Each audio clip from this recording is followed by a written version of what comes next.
Bismillahirrahmanirrahim.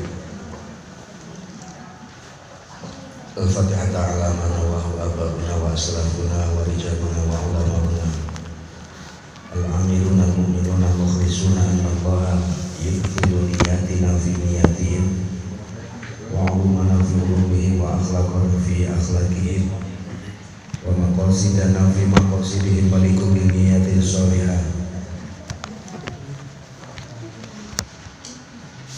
min khairati dunya wal akhirah wa anallaha yaf'al alaina wa ala auladina wa ala dhurriyyatina wa ala talamidina futuhal arifin wa yafaqihna fid din wa yu'allimuna ta'wil wa yahdina ila sawa'is sabil wa anallaha yaj'aluna wa iyyahum minal ulama'il 'amilin al-hadin al-muhtadin ghairu dhalin wa la mudhillin wa ila hadratin nabi sallallahu alaihi wasallam. Al-Fatihah.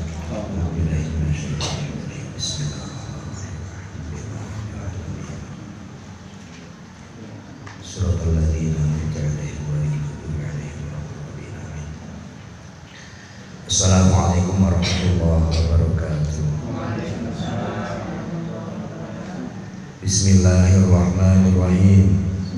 Nawaitu ta'alluma wa ta'lima wa tadhakkura wa tadhkira wa nafa'a wal intifa'a wal ifadata wal istifadata wal hatha ala tamassuki bi kitabillahi wa sunnati rasulih wa du'a ilal huda wa dalalata alal khairi ibtigha'a wajhillahi wa mardatihi wa qurbihi wa thawabihi.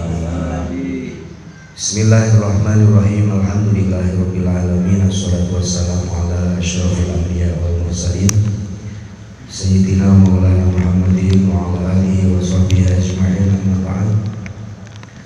Faqala al-mu'allifu rahimahullahu ta'ala wa nafa'ana bihi wa amadana bi asrarihi wa ahada alaina bi barakatihi fid dharain amin ya rabbal alamin.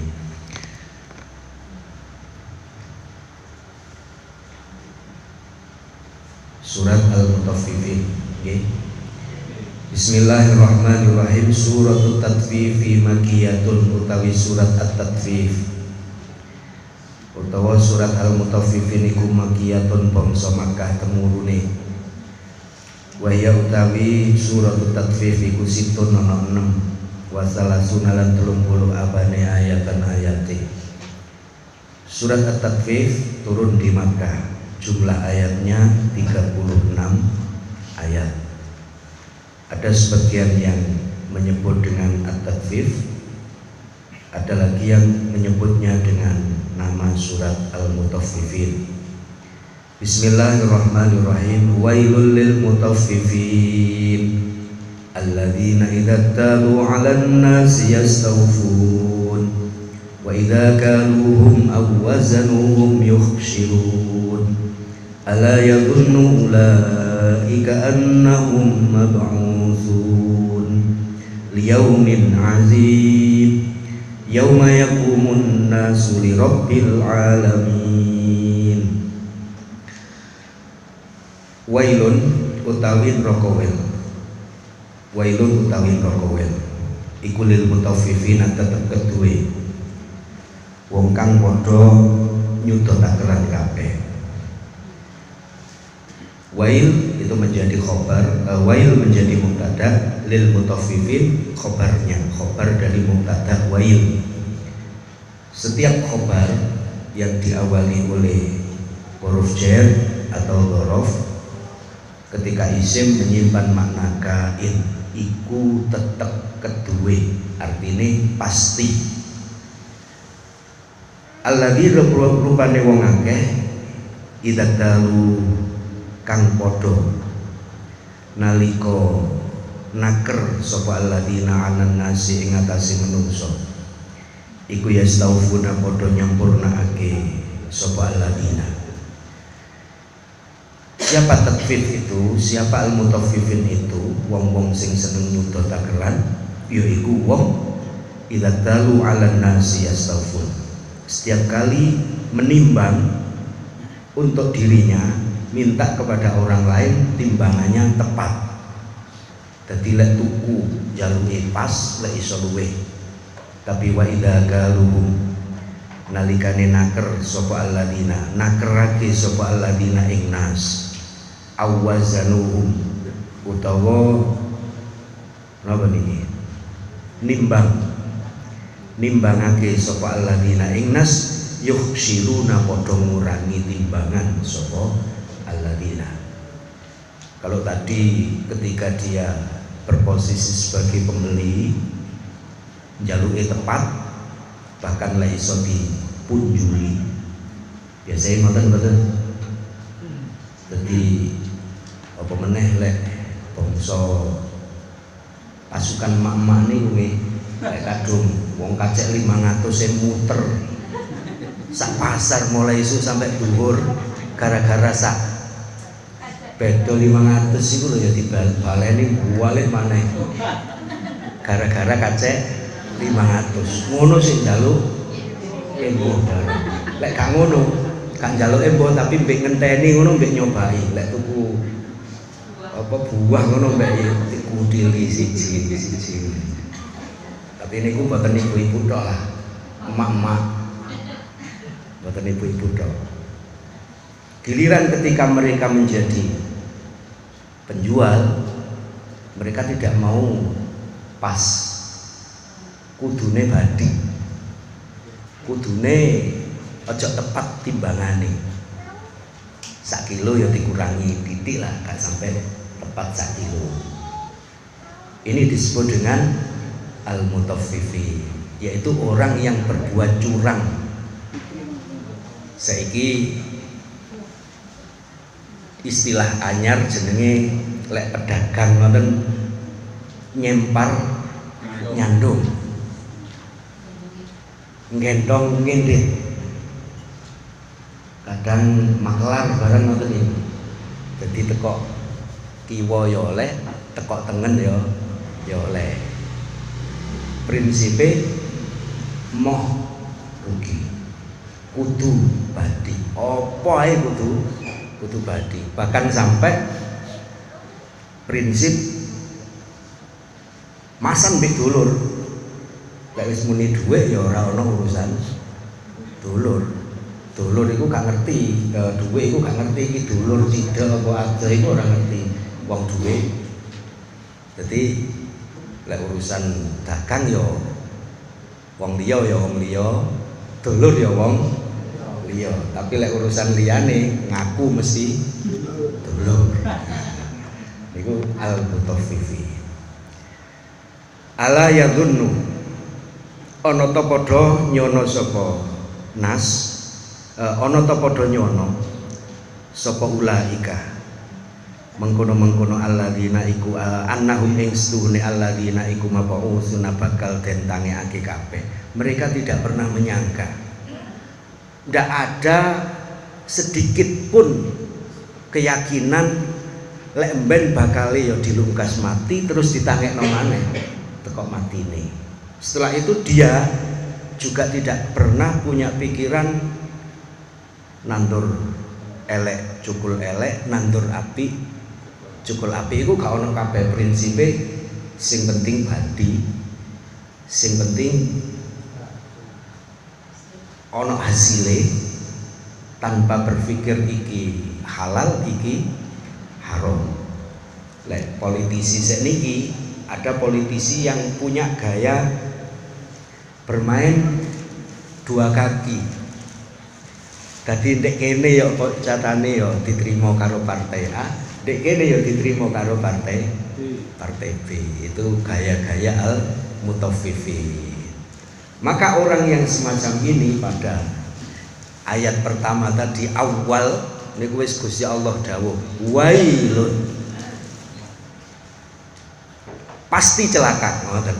Karena khobarnya diawali oleh lam lil mutaffifin, iku tetep kedue. Artinya apa? Pasti binasa, pasti celaka, pasti hancur. Ini orang-orang yang berbuat curang, culas. bermain dua kaki, tidak ada prinsip kecuali harus laba, badi. Niku hati-hati. Maka ternyata kayak ngeten iki sampun dinas dhateng Al-Qur'an wailun. Ternyata bahasa ini juga dipakai di dalam ayat lain ketika Allah memberikan ancaman kepada orang-orang yang lalai di dalam sholat. Napa ayat ini? Fawailul lil musallin alladzina hum an sholatihim sahun. Kenapa harus sama-sama pakai bahasa wail? Karakternya berbeda, tapi prinsip dasarnya podo. Prinsip dasar cara kerjanya podo. Moh rugi selalu kudu badi. Boh urusan ibadah, boh urusan liyane. Urusan ibadah contohnya sembahyang, dia punya muatan-muatan duniawi. Fawailul lil musallin alladzina hum an sholatihim sahun. Sholatnya hanya sekedar dipakai sebuah alat. Coro istilah saiki jenenge mengkamuflase, bunglon. Ya apa carane cek diarani. Golek wis diarani bagian dari mereka. Kemudian dianggap contone nggih cara zahir. Ana wong nang masjid. Jubahan serbana. Jenggote dawa. Kaya model kaya kiai kaya habaib. Jenengan teko ndek ati wis ana angen-angen iki kiai, iki syekh, iki ustaz. Ngoten kan? Kira-kira lek salaman ya mesti diambung cara zahir. Padahal gak ngerti. Begitu engko mari sembahyang sandale kancane padha ilang kabeh. Goleki tibake yo. Berarti secara zahir dia memang mengkamuflasekan diri, munglon, cek ketok koyok wong alim, padahal sesungguhnya hati ya orang munafik. Ini masih juga masuk kategori fawailul lil musallin. Wong sing sembayange sekedar dipakai sebagai alat mengumpulkan kekayaan. Sampai jenenge sembayang moh rugi. Ngaten. Jadi ngeten iki kudu hati-hati awake dhewe. Mencewu nggih. Dalam bahasanya Sayyidina Ali karramallahu wajhahu beliau sampaikan al-haqqu bila nidham yaglibul batilu binidham.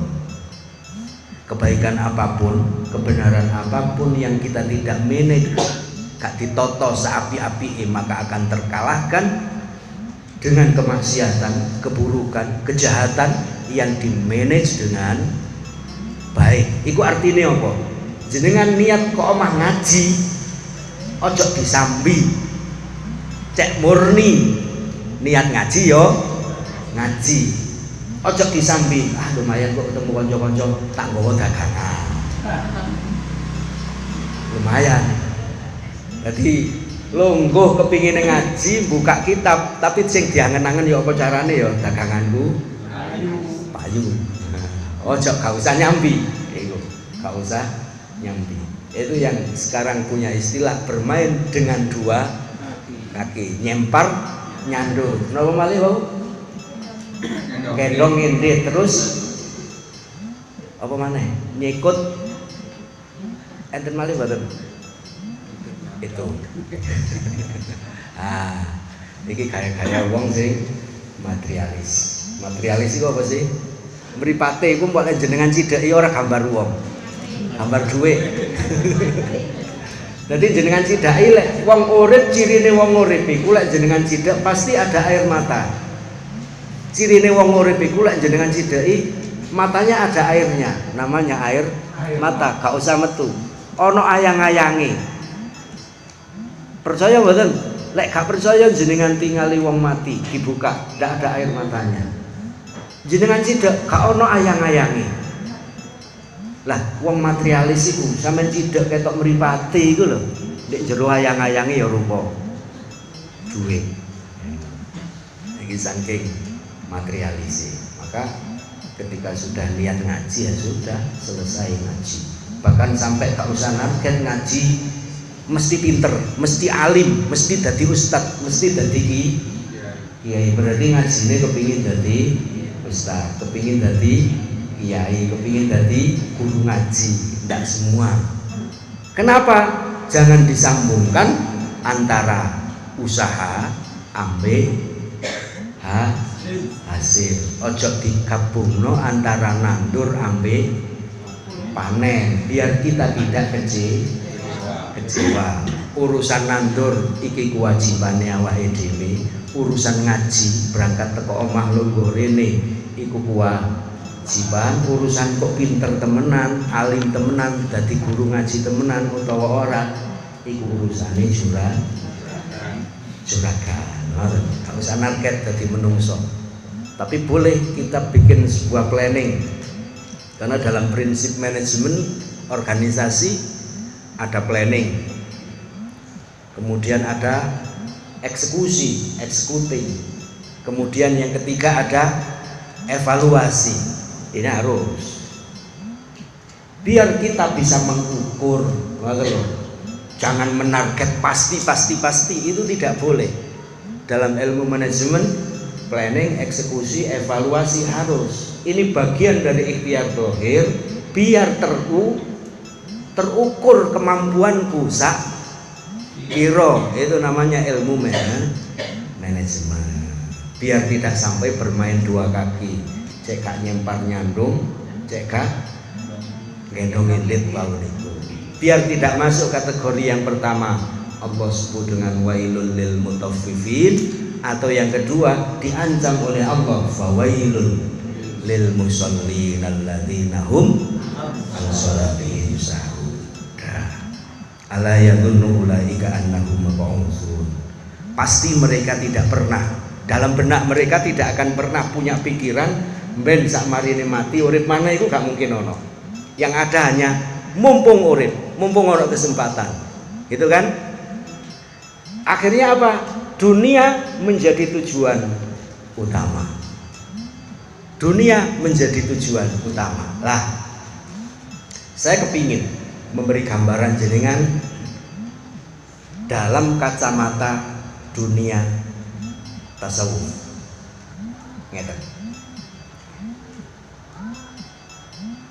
Dunia ini ibarat kurungane manuk. Pirsa manuk. Pirsa badan. Dunia ini ibarat sangkarnya burung yang besar. Karena ini sangkar, maka di dalamnya pasti ada banyak burung. Burungnya macam-macam. Ono sing gede pawakane tapi ra iso ngoceh. Ono sing cuwili pinter ngoceh. Ono sing gede gak payu regane. Ono sing cuwili lewarang regane. Dan rata-rata yang pertama yang menjadi nilai burung adalah siji ngoceh. Sing nomor loro keindahannya.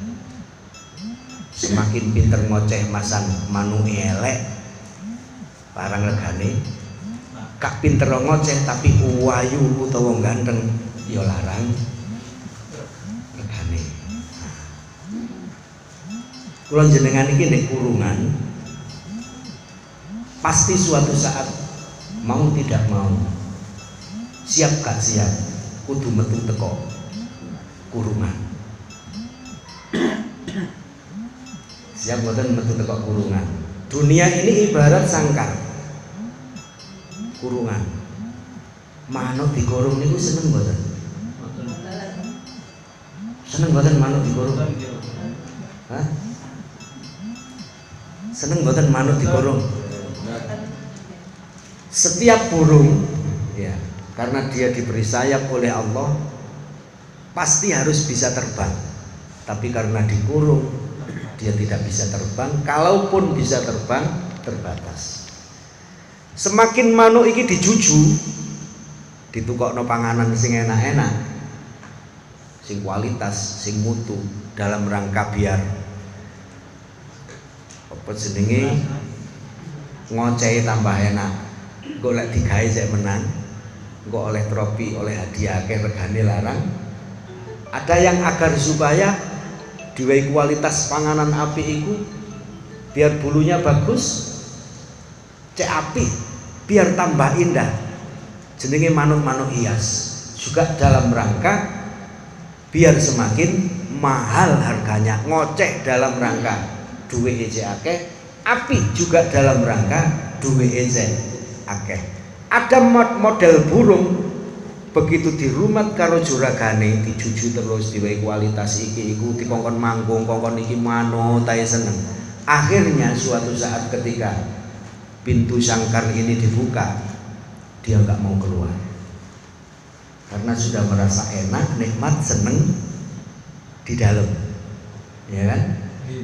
Masan kurungannya dibuka iki lho Muhammad tuh,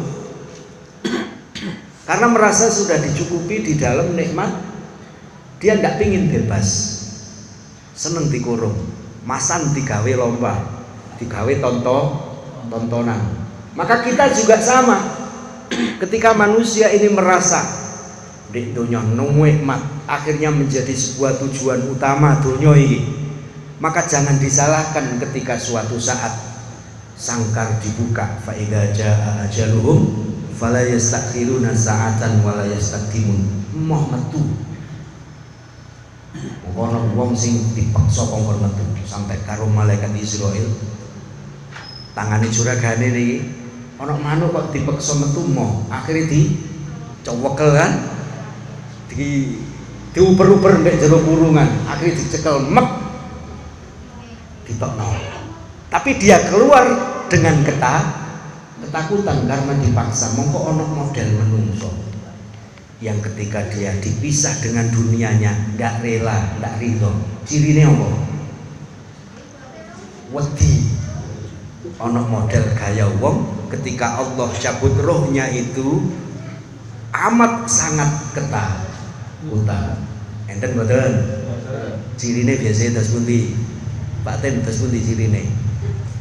Enak sing mendeli, ono sing napa? Macam-macam.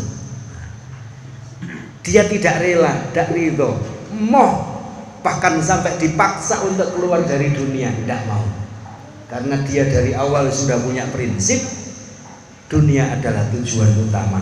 Tidak ada lagi keyakinan mari mati urip maneh, ada akhirat, tidak ada. Berarti atine iki lho gak lega, atine gak ridho, bahkan kesel, moh ketika dia dipisah dengan dunianya.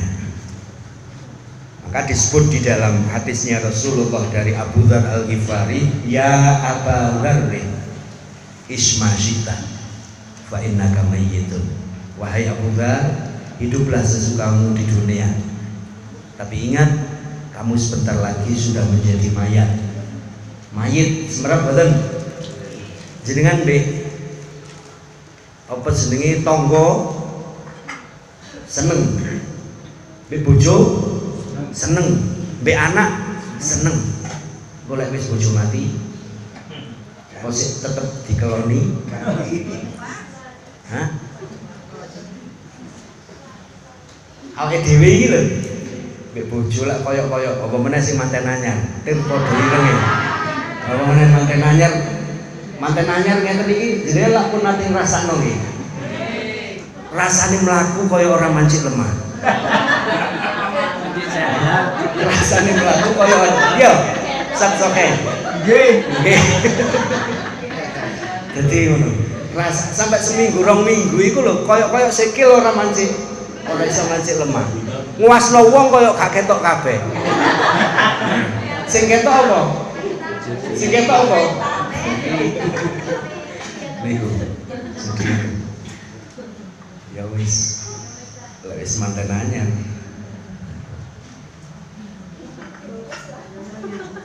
Apa sih lagu Malaysia niku. Iya Pak ya, lagu Malaysia.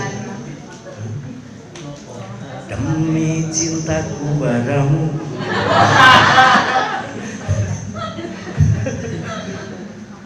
Kemanapun ikut denganmu, biarpun apa terus harus berkorban jiwa dan raga. Terus saya terusin dong. Bulan madu di awan biru, tiada yang mengganggu. Bulan madu di atas salju. Iku dadi donya iki ketoke kaya isine wong loro tok. Iku kanggone manten. Nah, coba jenengan takoni sing manten wis 10 tahun, 20 tahun kene. Wis kaya-kaya ya kaya nandi-nandi iku. Ya nandi-nandi iku. Ya wis gak ketok bapakne arek-arek blas. Lah, ketika sudah saatnya, maka Allah paksa kita untuk berpisah. Wa ahbib man syi'ta fa innaka mufariqu. Boleh kita cinta kepada siapapun, tapi ingat ada batasnya. Masa wong sing paling kok senengi golek wis dipisah, dipaksa mau tidak mau harus pisah, dan dipaksa pun untuk campur tidak akan mau jenengan. Lagi nyawane no tidak akan mau, meskipun sedina rong dina wong ngeloni wis kana nyawa nyawone. Itu sifat dunia. Wa'mal ma syi'ta fa innaka majziyun bihi. Boleh kita melakukan apapun, tapi ingat setiap apa yang kita lakukan semuanya ada konsekuensinya. Ono manfaat, ono mudharate. Ono api, ono kaapike. Dan semuanya harus kita yang menghadapi. Wani nglakoni, wani tanggung jawab. In khairon fa khairun. Lek gelem nandur api insyaallah jukule api. Lek nandur elek insyaallah ya jukule ya mesti elek. Wong nandur api contone pari mesti kok ya cukul suket barang nek kiwa tengene. Orang nanam kebaikan, jenengan berangkat ngaji rene mang mesti akeh nek pinggir embong wong Buddha. Katut ke Buddha akhirnya gak mlebu, gak sida ngaji apa tetep ngaji. Orang nanam padi pasti akan muncul ono golongane. Apa jenenge teki? Apa mana batin? Krokot, alang-alang, wae dadi siji. Tapi ketika jenengan nandur alang-alang, orang mungkin jokul padi, kudu dieling-eling. Nandur rapi mesti gandengane ya ono sing nyrimpeti. Lek nandur elek ora bakal panen api. Jenengan berangkat ke Tinang Kimang yo ana kotaan kan niku.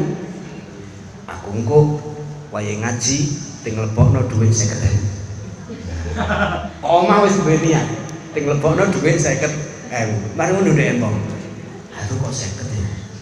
Biasa kanca-kanca iku 20. Akhire gak sida 50 dadi 20. Mari ngono kating lebokno Kimang wis ana kotak mlaku.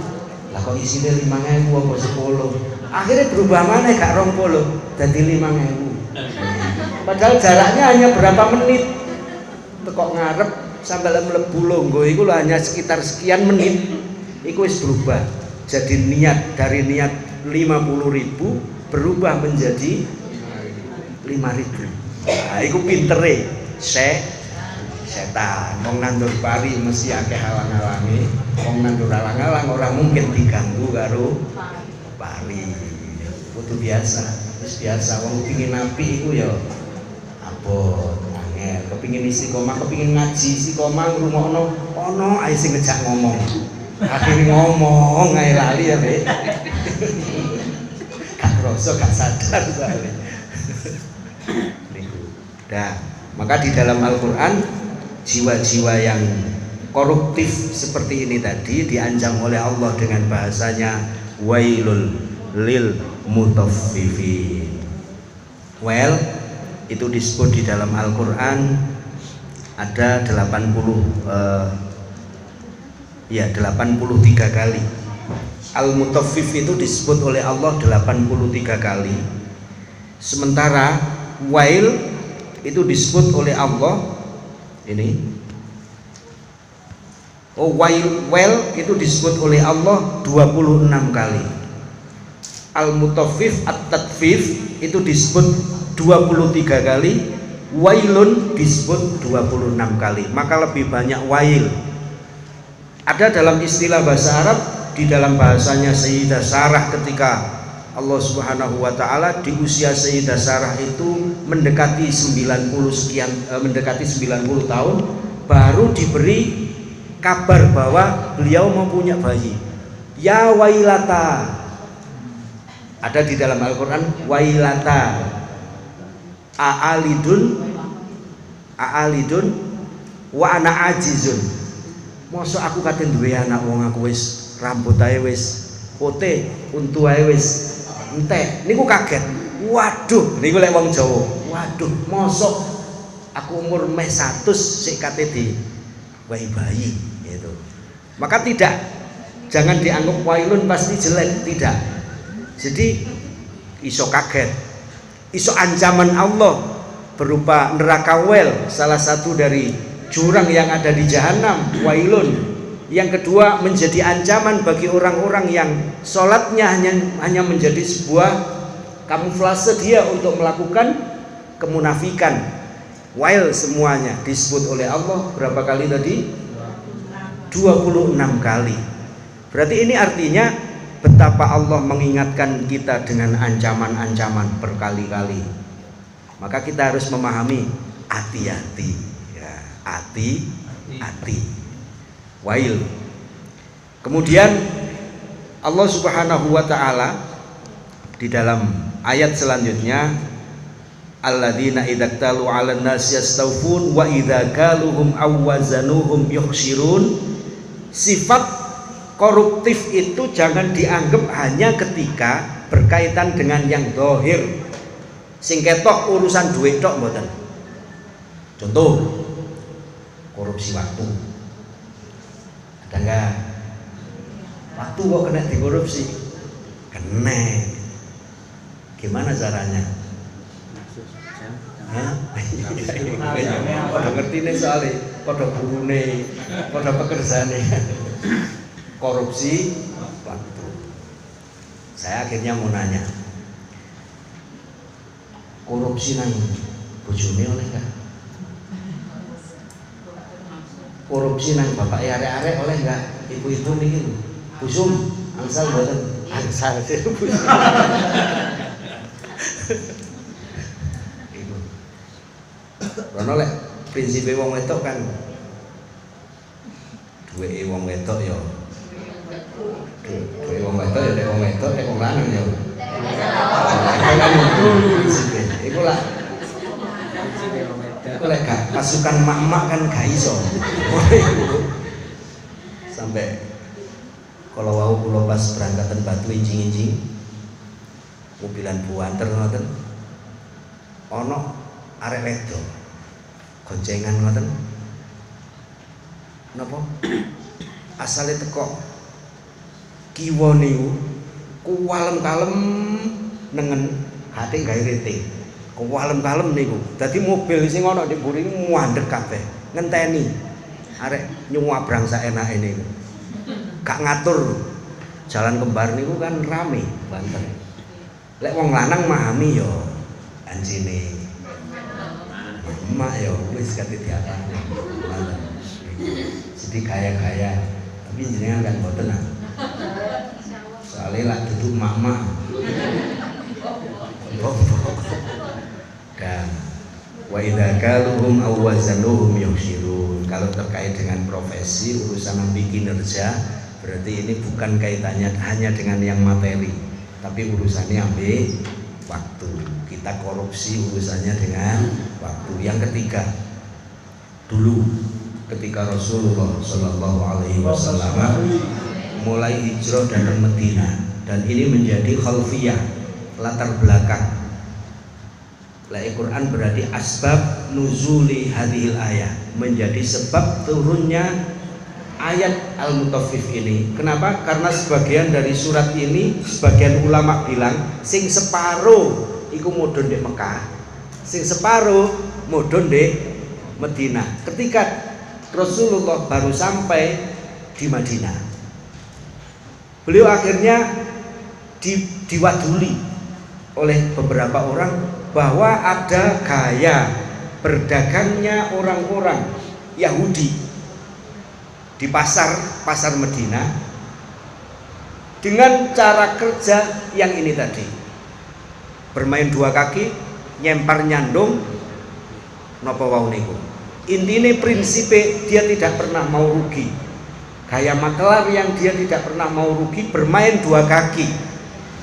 Ini akhirnya turunlah ayat ini, wailun lil mutaffifin. Ini menjadi khalfiyatu hadhil ayat. Latar belakang turunnya ayat ini yaitu ketika Rasulullah pertama kali masuk ke Madinah. Berarti gaya koruptif, gaya tidak fair, gaya minta menang sendiri, ini gaya orang Yahudi. Gaya orang Yahudi. Maka ketika orang Islam punya model karakter yang seperti ini, maka juga masuk dalam kategori diancam oleh Allah Subhanahu wa ta'ala dengan bahasa Allah, wailun. Sebagaimana kita ketika sudah sholat, tapi sholat hanya menjadi alat kamuflase kita. Nopo sih kamuflase niku? Nopo topeng. Nah, kula niku lek basa nggih, niku angel karepe apa tapi paham ngoten. Jadi sholat hanya menjadi topeng kita, ya, akan kebusukan hati kita untuk meraih dunia sebanyak-banyaknya. Ini tidak hanya diancam oleh Allah dengan bahasa Al-Quran, alladzina yashtaruna bihi samanan qalila, bukan hanya itu, tapi Allah pakai Al-Quran wailun. Dan ini menjadi wadin, salah satu jurang yang ada di neraka jahanam. Sudah sholat itu aja masih diancam. Karena ternyata yang sholat bahayanya jauh lebih besar daripada mereka yang tidak sholat. Maka akhirnya lek pun ngeten niki, ukuran orang baik itu dilihat dari sholatnya apa akhlaknya. Masa enggak sholat?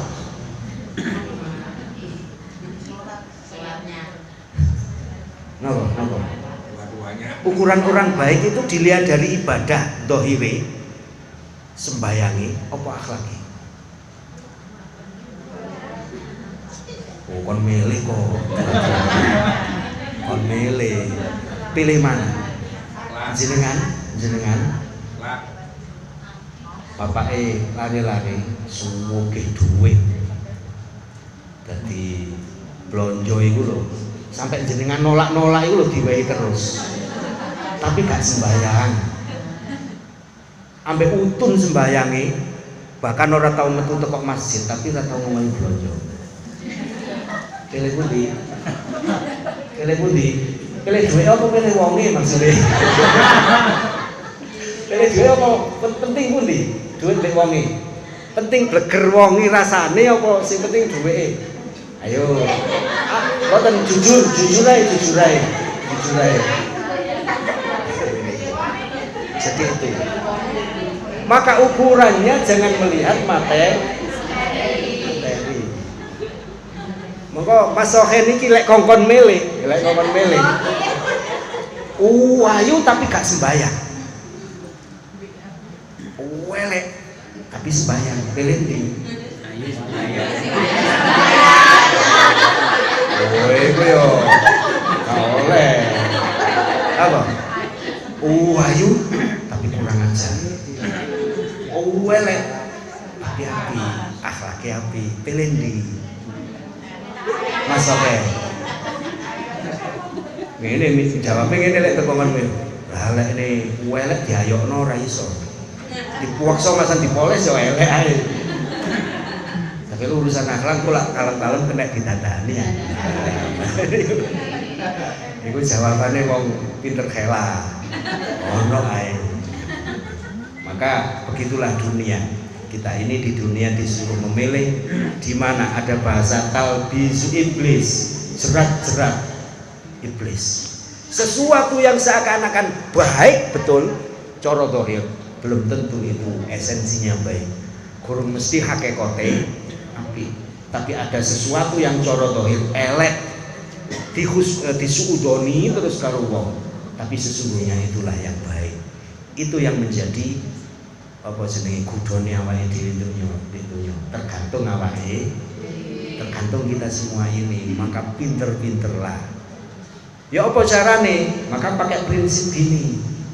Terakhir, prinsipnya gini. Ketika Rasulullah Shallallahu Alaihi Wasallam sampaikan,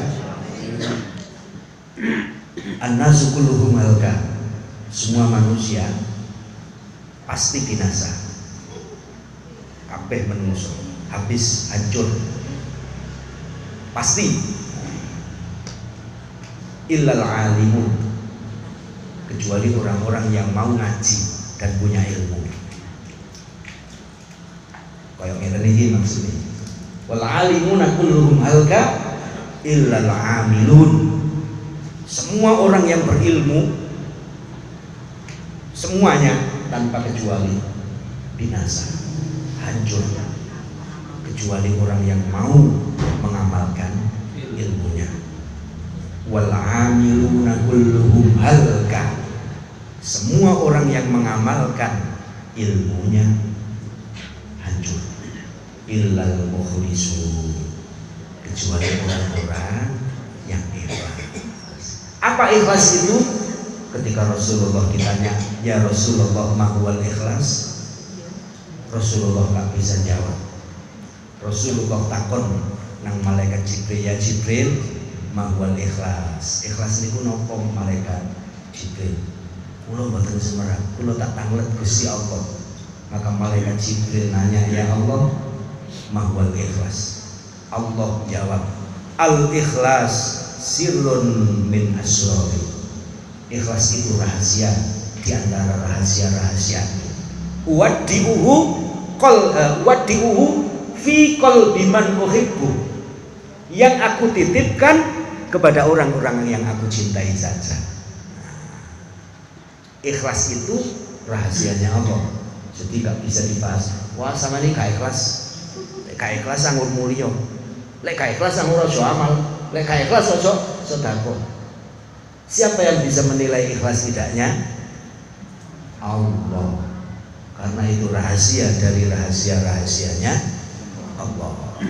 Wadi'uhu fi qalbi man uhibbu. Yang aku titipkan hanya kepada mereka-mereka yang aku cintai. Maka kita jangan mikir ikhlas utawa gak ikhlas sih. Waduh lek gak ikhlas sembahyang timbang gak khusyuk ora sembahyang. Sedekah timbang gak khusyuk, oh gak ikhlas ora sedekah. Ya sak donya kan wong sedekah. Itu.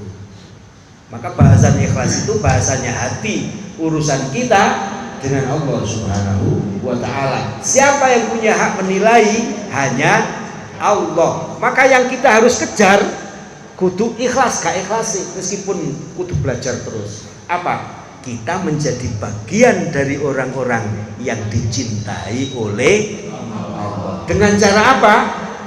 Kita mencintai Allah, mencintai kekasihnya Allah, manuto akhirnya dicintai oleh Allah. Nah, ojo nguber, ikhlas gak ikhlas ngubero. Jenengane seneng biasanya nuntut pingin disenengi wong apa pingin nyenengi wong? Takoni maneh. Senenge jenengan iki nuntute iku lho. Disenengi. Wong kok ora tau seneng mbek aku. Wong tak buwi kok ora balik buwi aku. Aku biyen buwuh 50 kok dibolekno selawe iku kok. Iku nuntut apa majibna awake dhewe? Maka bahasa yang keluar dari kita itu sesungguhnya biasanya nuntut. Contohnya, ya apa carane aku apa seneng nang wong niku mboten. Ya apa carane wong liya seneng nang aku. Nah, iku ngongkon wong seneng nang awake, bukan saya gimana saya bisa cinta kepada orang lain, tidak. Dia berupaya ya apa carane wong liya nyenengno aku. Lesan kongkon muji wong liya wangel setengah mati, tapi selalu nuntut orang lain harus memuji dia. Itu. Padahal kita diperintah tadi waddi'uhu fi qalbi man uhibbu. Ikhlas itu hanya aku titipkan di dalam hati orang-orang yang aku cintai. Maka kita yang harus kejar adalah bagaimana kita bisa dicintai oleh Allah. Caranya gimana? Kita mencintai Allah, kita mencintai Rasulullah. Bagaimana caranya biar dianggap mencintai Allah, mencintai Rasulullah? Manuto perintahe Gusti Allah, perintahe Kanjeng Nabi. Maka dia akan disebut sebagai hamba yang baik. Namanya disebut dengan al-mahbub, orang yang dicintai. Enten pertanyaan betul? Cukup nggih? Wallahu a'lam bishawab. Subhanallahumma wa bihamdika. Napa? Oh iya. Saya tanya berhubungan dengan sholat sebagai alat kamuflase. Selain kita sering kali mendengar bahwa sholat duha itu salah satunya adalah untuk memperlancar rezeki. Lalu bagaimana misalkan ketika kita akan melaksanakan sholat duha dengan sedikit banyak niat supaya bawa proposal. Sholat sambil bawa proposal, namanya sholat duha. Tungane ya ono sih. Allahumma inna duha uga wal baha uga. Apal kabeh tenere isi koma sholat duha. Allahumma in kana rizqi fis sama fa'anzilhu wa in kana fil ard fa'akhrijhu wa in kana qalilan wa in kana ba'idan faqarribhu wa in kana khabithan fatahhirhu. Itu kan proposal. Gimana caranya agar hati ini tidak semata-mata sembayangku krono ngajokno proposal. Ya napa? Jenengan angen-angen niati usolli sunnatul duha. Terakhir apa? Lah. Lillahi krono sapa? Lah kok ana proposal barang. Lillahi ta'ala. Maka dalam hati ini kudu ana keyakinan Gusti, alhamdulillah panjenengan sing maringi kula kesempatan iso sembahyang duha. Akeh wong diwehi kesempatan tapi gak iso sembahyang duha. Njaluk krana perintah. Sampeyan lek salat duha ndonga iki iku perintah, lakonono. Berarti wis manut perintah. Urusan kok diwehi apa ora? Ojo nuntut ojo narget juragan. Ojo nuntut nodong Gusti. Lek gak jenengan paringi, iku jenenge nodong. Iku jenenge kawula sing kurang. Maka di hati harus sudah ada itu. Saya doa ini karena perintahnya Rasulullah, saya suruh doa. Saya sholat ini karena saya bersyukur diwehi kesempatan iso sembahyang. Urusan kok diwehi temenan apa ora urusane, diwehi kapan, rupa apa, bentuk apa, bukan urusan kita. Tapi yang paling pokok di hati kudu yakin Gusti Allah iku, gitu kan? Gusti Allah iku maha sugih, maha ngowahi rezeki, nyukupi rezeki, maha. Kudu husnudzon, kudu itu ya. Berarti harus ditancapkan di hati tetap lillahi ta'ala, ora krono apa, berarti krono Allah. Ada lagi lintune? Ada lagi enggak? Sekap nggih? Wallahu a'lam bishawab. Subhanallahumma wa bihamdika asyhadu an la ilaha illa anta astaghfiruka wa atubu ilaik. Allahumma shalli wa sallim wa barik ala sayyidina Muhammad walhamdulillahi rabbil alamin. Allahumma iftah 'alaina futuhal 'arifin bi hikmatika wa anshur 'alaina rahmataka wa dzakirna ma nasina ya dzal jalali wal ikram. Allahumma inna qad istawda'tuka ma'alatani fatubu ilaina inda hajatina warzuqna Allahumma balaghata fahmil nabiyyin wa fasahata hifdzil mursalin wa suratil hamil malaikatil mukarramin waftah lana abwaaba rahmatika wa 'allamna surah hikmatika bi rahmatika ya arhamar rahimin. Wa sallallahu ala sayyidina Muhammadin wa ala alihi wa sahbihi wa baraka wa sallam. subhana rabbika rabbil izzati amma yasifun. Wassalamu ala mursalin walhamdulillahi rabbil alamin. Assalamualaikum warahmatullahi wabarakatuh.